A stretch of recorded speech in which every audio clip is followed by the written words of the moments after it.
चाहिए, परमेश्वर को और एक वचन बोलने वाला नहीं चाहिए, परमेश्वर को और एक विश्वासी नहीं चाहिए, परंतु उसको चाहिए बोझ से भरा हुआ लोग। जब मैं देखूं किसी भाई को गिरते हुए, मेरा दिल खुशी नहीं होना है, मेरा दिल रोना है कि मेरे होते हुए कैसे ये गिर सकता है। कोई बहन अगर मेरे रहते रहते गिर जाता है तो मेरे अंदर वो रोना थन होना है कि कैसे मेरे रहते रहते ये गिर सकता है।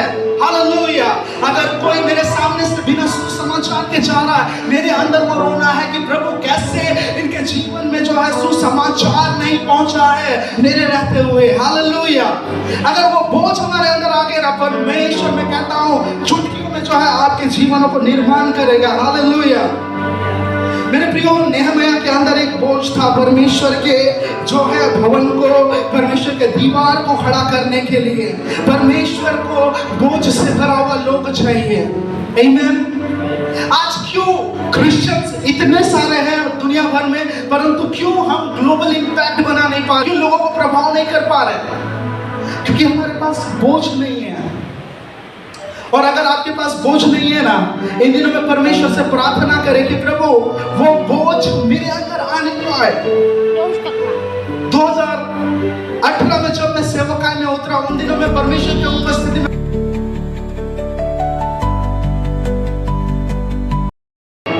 परेशानी में है। इजराइल बहुत ही ज्यादा शर्म में पड़ा हुआ है, इजराइल बहुत ही ज्यादा दुख में पड़ा हुआ है। और दुख का कारण क्या है? दीवार बना हुआ नहीं है। और बाइबल इस प्रकार से कहता है, जिस समय नेहमिया ने उस वचनों को सुना, उसके अंदर ऐसा दुख आया कि वो जो है जाके बैठ गया।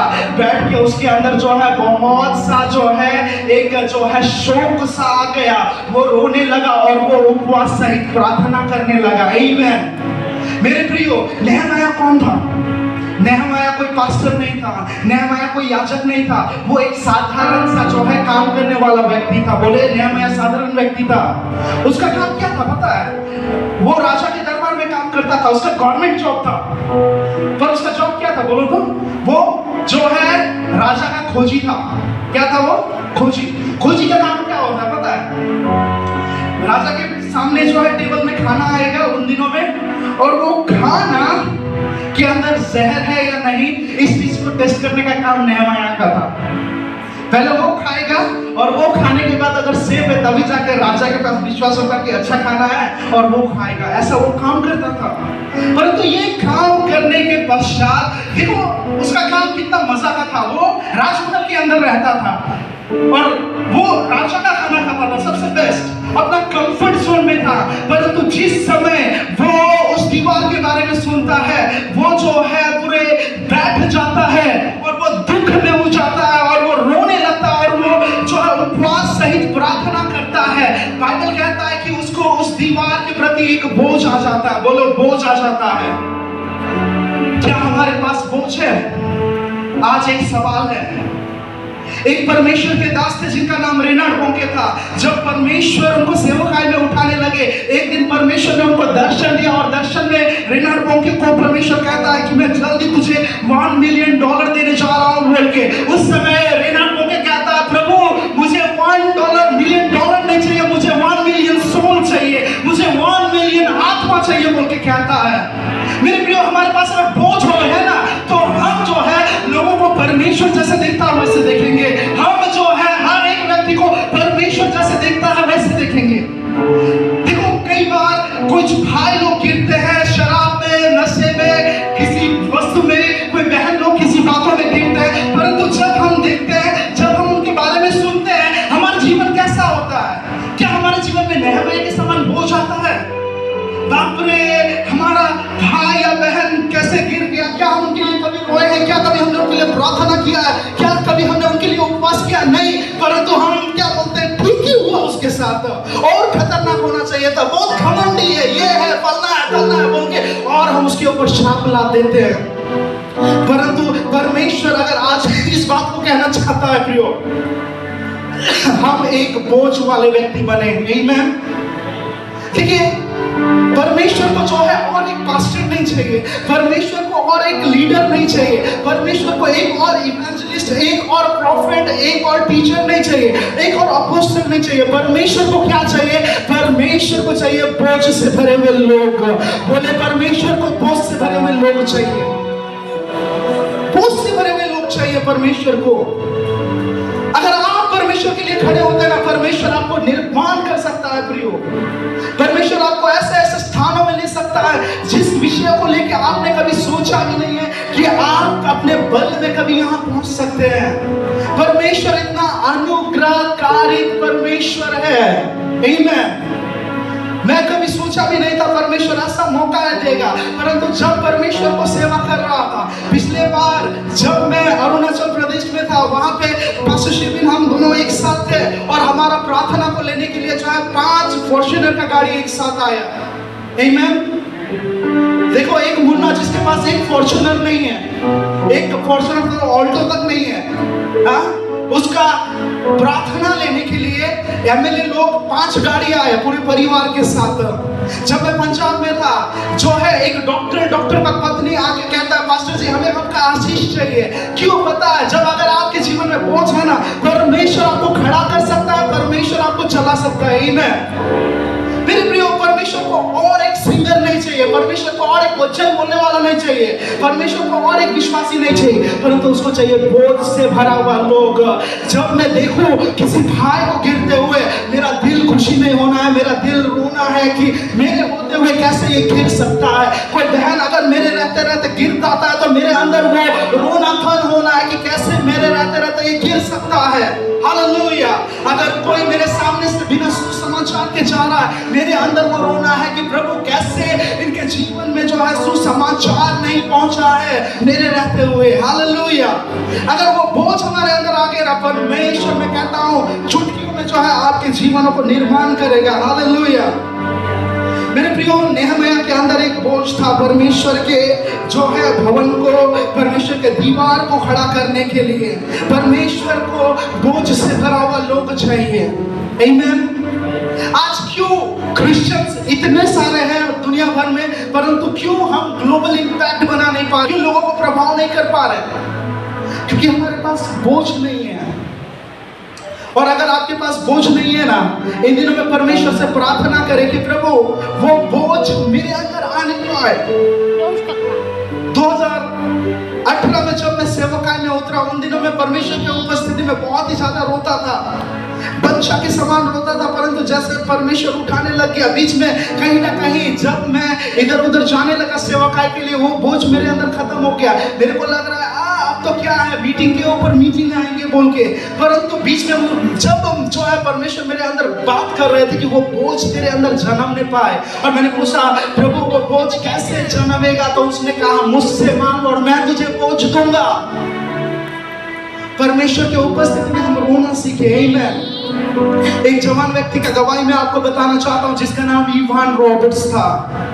ये एक 12 साल का लड़का था जिसको अपने स्कूल को छोड़ दिया जिसने स्कूल छोड़ने के बाद जो है उसके पिता ने कहा कि हमारे पास इतने सारे बच्चे हैं घर में पालने के लिए और मैं अकेला कमाना काफी नहीं है, तुम भी मेरे साथ कमाने चलो बोल के, और वो कोयला के खदान में कमाने के लिए चल गया। और उसके बाद जो है जब वो 13 साल का था, किसी ने उसको पहला बार यीशु के बारे में बोला और उसने यीशु को अपने जीवन में विश्वास किया, यीशु को अपना उद्धार करता माना। और जब उसने यीशु को अपना उद्धार करता माना, वो परमेश्वर का वचन का बहुत ही ज्यादा भूखा बन गया। वो जो है बाइबल को लेके अपना काम में जाता था, और जो है जब तक उसका काम का टाइम शुरू नहीं होता, वो बाइबल खोल के पढ़ेगा, काम का समय आएगा बाइबल बंद करेगा और काम करेगा, फिर फ्री टाइम मिलेगा बाइबल खोल के पढ़ेगा। इतना ज्यादा वो बाइबल का दीवाना था। और जब ये व्यक्ति बाइबल का दीवाना था, उसके बाद क्या हुआ इसके जीवन में, हम देखते हैं कि ये इवान रॉबर्ट्स जो है धीरे धीरे करके परमेश्वर की उपस्थिति में बढ़ने लग गया। और जैसे ये परमेश्वर की उपस्थिति में बढ़ रहा था, एक दिन एक चर्च में था और किसी ने उसको प्रार्थना करने के लिए कहा, और जब वो प्रार्थना कर रहा था, इतना शक्तिशाली प्रार्थना था कि पास्टर ने उसको कहा कि भाई तेरे जीवन में सेवकाई का बुलाहट है। और जिस दिन उसको उस पास्टर ने कहा कि सेवकाई का बुलाहट है, उन दिनों में बिना बाइबल कॉलेज किए सेवकाई करना मुश्किल था, इसीलिए वो अपने आप को जाके बाइबल कॉलेज में एडमिशन करता है। और एडमिशन करते समय भी उसके अंदर जो है फिर भी परमेश्वर का चलन के लिए बहुत ही ज्यादा बोझ था, क्योंकि वो जगह बहुत ही ज्यादा पाप से भरा हुआ था, व्यभिचार होते, क्राइम्स होता वहाँ पे लोग जो है परमेश्वर के प्रति प्रियता नहीं रखते। एक समय वहीं से जो है संडे स्कूल का मूव आया, परंतु वहां कोई अभी यीशु को प्यार नहीं करता। और ये सब चीज को देख के इवान रॉबर्ट को बहुत रोना आता। फिर वो एक दिन एक मीटिंग में गया जहाँ पे एक रिवाइवलिस्ट सिद्ध जोशुआ नाम के एक व्यक्ति थे, और जैसे वो प्रचार कर रहे थे उन्होंने कहा, प्रभु मुझे और भी झुकाए, परमेश्वर मुझे और भी झुकाए, प्रभु मुझे और भी झुकाए। और ये प्रार्थना जब उसने सुना उसके अंदर एक बोझ आया और उसका प्रार्थना बन गया कि प्रभु मुझे और भी झुकाए, मुझे और भी ज्यादा नम्र करे, और भी ज्यादा झुकाए। और जैसे ये प्रार्थना कर रहा था मेरे प्रियो, अचानक से एक दिन परमेश्वर का उपस्थिति रात को 1 बजे उसके कमरे के अंदर आता है। और जैसे उसका उपस्थिति उसके कमरे के अंदर आता है, अगले क्षण क्या होता है कि परमेश्वर उसके साथ जो है इनकाउंटर देता है और वो 4 बजे तक सो नहीं पाता है। फिर ये इनकाउंटर एक दिन का नहीं था, दूसरे दिन भी वही हुआ, तीसरे दिन भी वही हुआ, चौथे दिन भी ऐसे हुआ। करते करते 1 महीना से 2 महीना से 3 महीना हो गया। 3 महीना तक परमेश्वर ने उसको लगातार मुठभेड़न दिया। और एक दिन जैसे वो वेल्स के सड़कों में चल रहा था, परमेश्वर ने उसको नंगे आंखों में एक दर्शन दिया। और उस दर्शन में उसने देखा परमेश्वर का हाथ सामर्थ्य रीति से वेल्स के शहर में उतर रहा है। और उस समय इस दर्शन को देख के इवान रॉबर्ट ने कहा कि प्रभु मुझे 1 लाख आत्मा चाहिए। उसका प्रार्थना करने का बोझ और भी ज्यादा बढ़ गया। फिर एक दिन परमेश्वर ने उसको एक वायदा दिया और कहा कि तुम अपने चर्च में जाके पास्टर को कहो मुझे पुलपिट चाहिए, एक परमेश्वर का संदेश बांटना है। और उन्होंने कहा कि पास्टर को कहा कि एक यूथ सर्विस रखे पास्टर, जहाँ पे परमेश्वर ने कुछ डाला है मैं बांटना चाहता हूँ। ऐसे संडे सर्विस था। उन्होंने कहा जितने यूथ आप लोग रुक जाओ। उसमें से जो है 17 लोग रुके। 17 में से 7-8 बच्चा लोग था, 5 से 6 लोग आंटी लोग था, 3-4 लोग ही केवल जो है यूथ लोग था। परंतु जो चीज परमेश्वर ने जो है इवान रॉबर्ट के अंदर जो बोझ दिया था, जैसे वो उसने बांटने लगा ना, वो जो है 17 लोगों का भीड़ एक जागृति में बदल गया। और वहां जो है लाखों लाखों लोग उस कलीसिया के अंदर आना शुरू कर दिए। आमीन। देखिए प्रिय, एक व्यक्ति के पास अगर बोझ है ना, परमेश्वर उससे जो है पूरे शहर को बदल सकता है। एक व्यक्ति का खड़ा उठना हजारों का खड़ा उठना है। आमीन। क्या हुआ इसके बाद? जैसे वो जागृति आया, जो है वैश्य खाना बंद हो गया, क्राइम करने का जगह जो है रेट घट गया। उसके बाद इतिहास किस प्रकार से बनता है कि लोग जो है अपने दुकानों को जो है दिन को 3 बजे बंद करते हैं। सिर्फ मिलनपुर में दुकान 9 बजे बंद होता है, वहां 3 बजे क्यों? क्योंकि 3 बजे दुकान बंद करेंगे तो चर्च टाइम में पहुंचेंगे, चर्च टाइम में पहुंचेंगे तो उनको पहला सीट मिलेगा। चर्च जाना जो है उनके लिए बोरिंग बात नहीं था, उनके लिए सबसे ज्यादा इंटरेस्टिंग बात था। आमीन। उसके बाद हम क्या देखते हैं कि उस शहर के अंदर जितने भी बाइबल के दुकान थे ना, बाइबल के दुकान में बाइबल बिक के खत्म हो गए। बाइबल इतना बिक के खत्म हो गया कि अंत में जाके जो है कि जब लोग दुकानों में जाने लगे बाइबल के लिए, वो कहते हैं हमारा स्टॉक में बाइबल नहीं है। लोग इतना तक कहने लगे जल्दी मंगाओ, मैं 3-4 हजार रुपए ज्यादा दे के भी बाइबल खरीदने के लिए तैयार हूँ। कितने लोग इस कमरे के अंदर है जो 1000 रुपए से ज्यादा का बाइबल खरीदते हैं? हाथ मत उठाना, अपने आप से पूछना। अगर परमेश्वर से प्रेम करते हैं तो हम फ्री वाले बाइबल से निकल के हम बाइबल भी खरीद करके पढ़ना शुरू करेंगे। आमीन। उसके बाद क्या हुआ? दूसरा बात कि बाइबल बिकने लग गए, बाइबल जो है खत्म हो गया, इधर उधर से मंगाना पड़ा। अंत में जाके जो है वहां पे पॉलिटिकल रैली सब जो है 2 सालों के लिए नहीं चला, क्योंकि वहां पे किसी को पॉलिटिक्स में इंटरेस्ट ही नहीं आया, क्योंकि परमेश्वर के उपस्थिति के लोग दीवाने बन गए। वहां पे वर्ल्ड कप हुआ जाता था, वहां का जो है वो का यूरोपियन कप हुआ जाता था। और 1904 और 1905 में देखे तो ये 2 साल जो है फुटबॉल का मैच भी नहीं हुआ। लोगों को फुटबॉल कितना पसंद लगता है आजकल। देखिए कभी रास्ता में जाओ, फुटबॉल का दीवाना आपको बहुत सारे मिलेंगे। चर्च में भी बहुत सारे लोग फुटबॉल के दीवाने हैं। परंतु उस समय जो है लोग जो है उस बॉल गेम से भी अपना जो इंटरेस्ट घुमा दिए, क्योंकि उनका इंटरेस्ट का कारण परमेश्वर का उपस्थिति बन गया। आमीन। देखिए जब रिवाइवल आता है ना, रिवाइवल जो है पूरे शहर के एटमॉस्फेयर को बदल देता है। ये वचन जब हम पढ़ते हैं, वचन में नेहमाया बड़े बोझ के साथ फिर वापस जाता है और वापस यहूदा की ओर जाके अपने लोगों को उत्साह करता है। और जब वो उत्साह करता है, सबसे पहला बात वो कहता है कि परमेश्वर का हाथ सामर्थ्य रीति से मेरे ऊपर आया। आमीन। बोले, परमेश्वर का हाथ सामर्थ्य रीति से मेरे ऊपर आया। देखिए, इस व्यक्ति का पहला गवाही था, परमेश्वर का हाथ सामर्थ्य रीति से मेरे ऊपर आया। कहने का मतलब, परमेश्वर का सामर्थ जो है उपकार को दर्शाता है, परमेश्वर का सामर्थ बल को दर्शाता है, परमेश्वर का सामर्थ प्रोटेक्शन को दर्शाता है। आज अगर परमेश्वर का हाथ आपके ऊपर जो है उतर गया ना, आप अपने जीवन में फेवर्स को देखना शुरू कर देंगे। आमीन। बोलिए, मेरे जीवन में फेवर आ रहा है। मेरे प्रियो, कई बार हम जो है रविवार को भी क्या होता है कि काम है बोल के हम चर्च नहीं आते कई बार। परंतु एक बात पता है, परमेश्वर का एक समय का उपकार जो है ना, आपको 100 दिन का जो है लेबर से ज्यादा उत्तम है।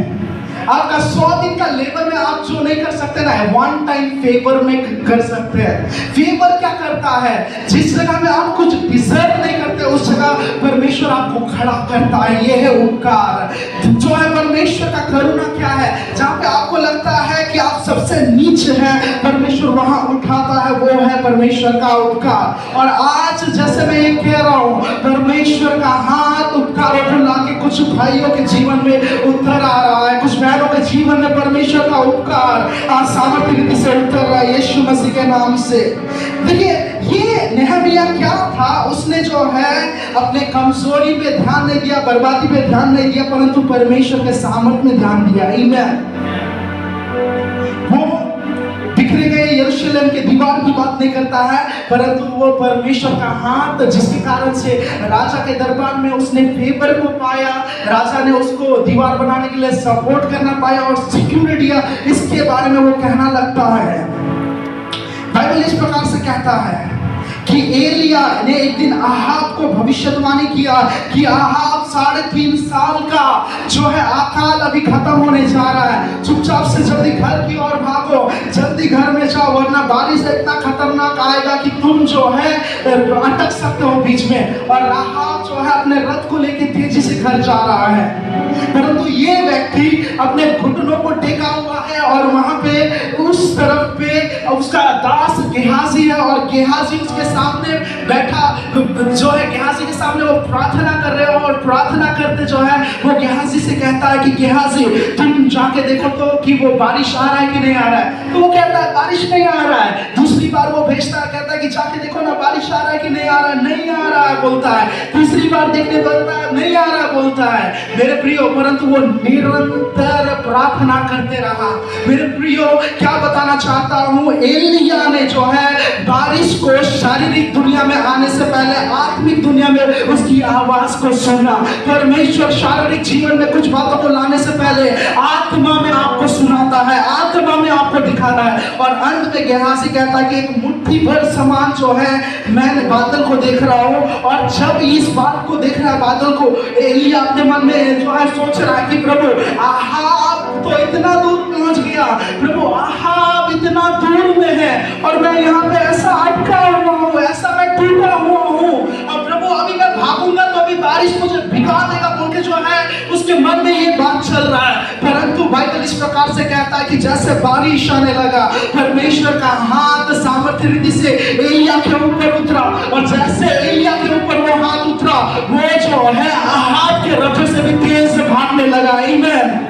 हो सकता है आज आपको लगता है कि किसी विषय में आप कोई आशीष को डिजर्व करते थे, परंतु कोई उस ब्लेसिंग में आपसे पहले भाग रहा है, कोई फ्रंट में देख रहा है, परंतु परमेश्वर का हाथ आ गया ना। जो किसी व्यक्ति को 1 साल करने के लिए लगा, आप 1 महीने के अंदर कर सकते हैं। आमीन। आज हमारा प्रार्थना होना है, परमेश्वर का हाथ मेरे ऊपर आने का है। बाइबल कहता है यिर्मयाह को परमेश्वर ने एक खुमार के पास लेके गया और वहां पे जो है एक टूटा हुआ जो है बर्तन था, उस बर्तन को दिखा रहा था यिर्मयाह को परमेश्वर कि किस प्रकार से उस बर्तन को फिर से वो कुम्हार अपने हाथों में लेता है और उस टूटे हुए बर्तन को फिर से एक अच्छा बर्तन बना देता है। प्रियो, अगर आपका जीवन टूटा है परंतु आपको लगता है कि कोई आपको समझ नहीं रहा, आपको लगता लगता है कि सबने आपको तिरस्कार किया है, आज परमेश्वर का हाथ आपके ऊपर उतराना, परमेश्वर फिर से आपको सजा सकता है। आमीन।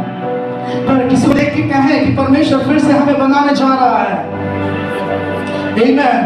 दूसरी नंबर बात क्या हुआ कि ये टूटने के बाद जो है, पहले उसने जो है परमेश्वर के हाथ के बारे में बताया, उसने अपने कमजोरी से ज्यादा परमेश्वर के सामर्थ्य में ध्यान दिया। दूसरा नंबर बात हम क्या देखते हैं कि उसने जो है अपना गवाही बताया, राजा ने कैसे अच्छे शब्द मुझसे कहा। मेरे प्रियो, जब यहोशू के जीवन को हम देखते हैं, एक समय जब वो अपने वायदे के देश में जा रहा है ना, बाइबल इस प्रकार से कहता है कि एक जगह में पहुंचे और वहां के दुश्मन यहोशू से डर गए, इजराइलियों से डर गए, क्योंकि उन्होंने इस प्रकार से बात किया कि मूसा ने जो है लाल समंदर को फाड़ा था। परंतु उसके बाद जब दूसरे लोकेशन में जाते हैं ना, ये फाड़ा हुआ बात जो है बहुत पुराना हो गया। कई बार हमारा जीवन क्या है पता है, सालों सालों का पहले वाला गवाही को लेके अभी भी उसमें अटके हुए हैं हम।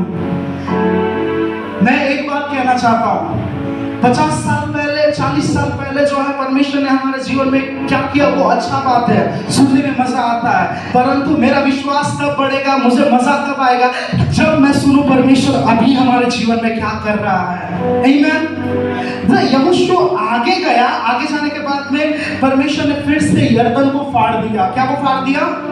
एक समय लाल समंदर को फाड़ दिया, परंतु उसको एक लोग ने सुन के डरा, परंतु अब जो है वो नानी को बताने वाला कहानी हो गया। एक समय के बाद नानी बताने वाला कहानी। तो अभी दुश्मनों को डराने के लिए, अभी भी जानने के लिए परमेश्वर उनके साथ है, उनको एक नया गवाही चाहिए था। और परमेश्वर ने जब यरदन फाड़ा, लोग यरदन फाड़ने का बात करने लगे। कहने का मतलब आपका अतीत का गवाही लोगों को मोटिवेट कर सकता है, परंतु अभी का गवाही जो है आपके शत्रु के जीवन में पैरालाइसिस ला सकता है। आमीन। वो बोले प्रभु मेरे जीवन में मुझे गवाही चाहिए। ये गवाही वाला जीवन हमको जीना बहुत ही ज्यादा इंपॉर्टेंट है। मैं खत्म कर दूंगा 5-10 मिनट में। ये गवाही वाला जीवन बहुत ही ज्यादा जो है खतरनाक है। देखिए, यहोशू ने, जो नहमिया है, उसने अपने गवाही को बताया और उसका गवाही जो है दूसरों के विश्वास को बढ़ाने का कारण बना। बोलिए, उसका गवाही दूसरों को हौसला देने का कारण बना। हमारा जीवन क्या क्या कारण बनता है? किसी को हौसला देने का, किसी को ढकेलने का, या फिर किसी को और गिराने का। पिछले हफ्ता एक प्रभु के दास मुझे फोन कर रहे थे और जब मैं उनसे बातें कर रहा था और बातें करते करते मैं उनको पूछा कि पास्टर आप हर एक चीज जो करते हैं आप मेरे को क्यों शेयर करते हैं? क्योंकि उनका और एक दोस्त से मैं बात करता हूँ, उनको कुछ शेयर ही नहीं करते हो। तो जब मैंने पूछा क्यों शेयर करते हैं, तो उन्होंने क्या कहा पता है?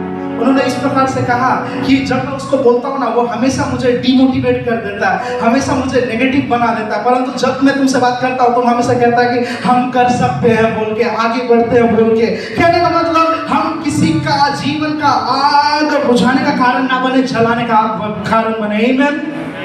हालेलुया। जैसे एक आग, एक चिंगारी जंगल में जलता है, जंगल को वो पूरा जला देता है। आज हमारा जीवन जो है एक दूसरे को जलाने का कारण बने, ना कि सुलगाने का कारण बनने पाए। हालेलुया।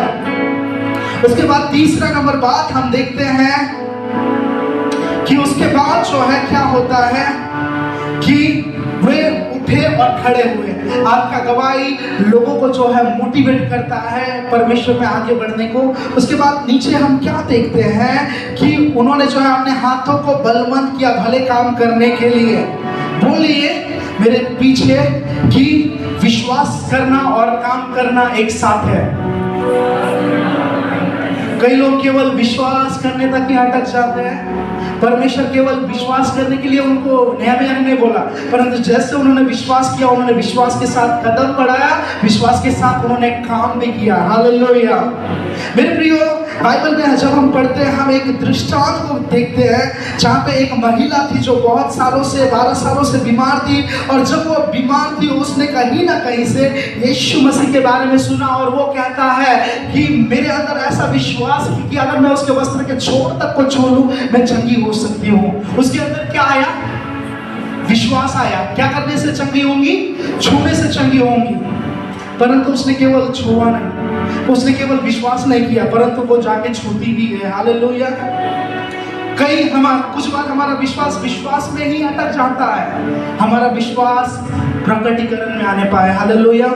आइए आज के समय हम परमेश्वर के उपस्थिति में खड़े हो जाए। कुछ समय हम परमेश्वर के उपस्थिति में रहें, हम परमेश्वर का धन्यवाद करें। मैं चाहता हूँ वर्शिप टीम हमारे बीच आएंगे। आज जो है परमेश्वर का एक बोझ है कि हम जो है आप लोगों को सेवा दे। आज जो है परमेश्वर कुछ दीवारों को जो है उठाना चाहता है हमारे बीच में। आइए हम कुछ समय परमेश्वर को आराधना करने की ओर जाएंगे। और इस समय मैं बुलाना चाहता हूँ भैया एलोन को, भैया रोशन को, हम साथ मिलके जो है कुछ समय परमेश्वर को आराधना करेंगे। और हम जो है विशेष करके आज के इस समय हम प्रार्थना करेंगे कि परमेश्वर हमारे जीवनों के अंदर एक बोझ देने पाए, परमेश्वर हमारे जीवनों के अंदर अपना चलन करने पाए, परमेश्वर हमारे जीवनों के अंदर अपने उपस्थिति को लेकर भूख और प्यास देने पाए, परमेश्वर हमारे जीवनों के अंदर अपना अद्भुत कार्य करने पाए। मेरे प्रियो, ये जो दीवार था ना, ये दीवार को जो है गिरने में जो है ये बिखरे रहने में 140 साल लग गया, परंतु जब एक व्यक्ति बोझ के साथ खड़ा हुआ, 52 दिनों में ये दीवार जो है खड़ा हो गया। आज उस दीवार को परमेश्वर ने 52 दिनों में खड़ा किया। आज आपके सालों का बीमारी का दीवार इस कमरे के अंदर परमेश्वर खत्म करने पाए। आज सालों से आपके जीवन के उस श्राप के दीवार को जो गिरा हुआ है, श्राप आने का कारण बना वो दीवार गिर के परमेश्वर उन श्राप के जो है कारण को रद्द करने पाए इस कमरे के अंदर। ओ हालेलुया। नदियां मुझे जगा न सकी, अग्नि मुझे जगा न सकी, मेरा हाथ जो तूने थामा है। ओ नदियां मुझे डुबा न सकी, अग्नि मुझे जगा न सकी, मेरा हाथ जो तूने थामा है। नदियां मुझे डुबा न सकी, अग्नि मुझे जला न सकी, मेरा हाथ जो तूने थामा है। ओ नदियां मुझे डुबा न सकी, अग्नि मुझे जला न सकी, मेरा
सुनाने का है, तेरा ही नाम दोहराए, यीशु तू पवित्र है। हजारों सुनाने का है, तेरा ही नाम दोहराए, यीशु तू पवित्र है।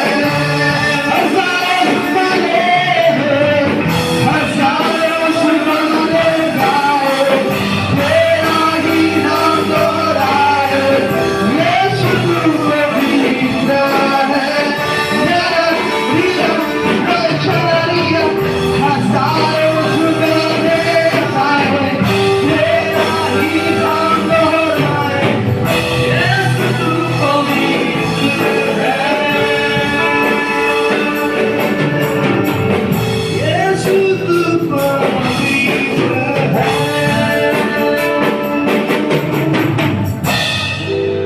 परमेश्वर हम आपको धन्यवाद देते हैं। सुंदर समय है प्रभु आपके वचन के लिए, जो वचन परमेश्वर आपने हमारे हृदय में बोया है, जो वचन परमेश्वर आपने नehemiah के जीवन से हमारे लिए आपने दिया, प्रभु हम आपको धन्यवाद देते हैं। होने दे हम हर एक प्रभु बोझ से भरे हुए लोग होने पाए, अपने लोगों के लिए, अपने परिवार के लिए परमेश्वर पिता वो दीवार खड़ी करने वाले व्यक्ति होने पाए, ताकि परमेश्वर पिता शत्रु परमेश्वर पिता हमारे बीच में प्रवेश ना करने पाए, ताकि हम अपने परिवार के लिए सुरक्षा का कारण बने, हम अपने कलीसिया के लिए परमेश्वर पिता सुरक्षा का कारण बने, हम अपने गांव के लिए परमेश्वर पिता सुरक्षा का कारण बने, हम अपने देश के लिए प्यारे खुदावन सुरक्षा का कारण बने। प्रभु हम आपको धन्यवाद करते हैं आज के वचन के लिए, आपके दास के लिए प्रभु हम दुआ प्रार्थना करते हैं। प्रभु सच में आप हमें अगुवाई करता है, परमेश्वर हमें जरूरत के मुताबिक परमेश्वर हमें अपने वचन से तृप्त करता है। प्रभु धन्यवाद।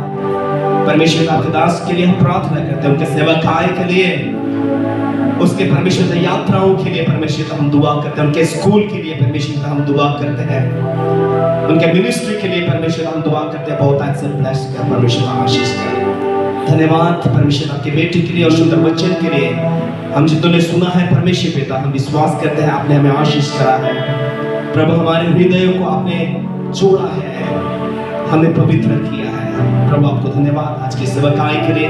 प्रभु हमारा जीवन आत्मा प्राण फिर से और एक बार आपके हाथों में समर्पित करते हुए विनती चाहते हो यीशु मसीह के नाम से, आमीन। मैं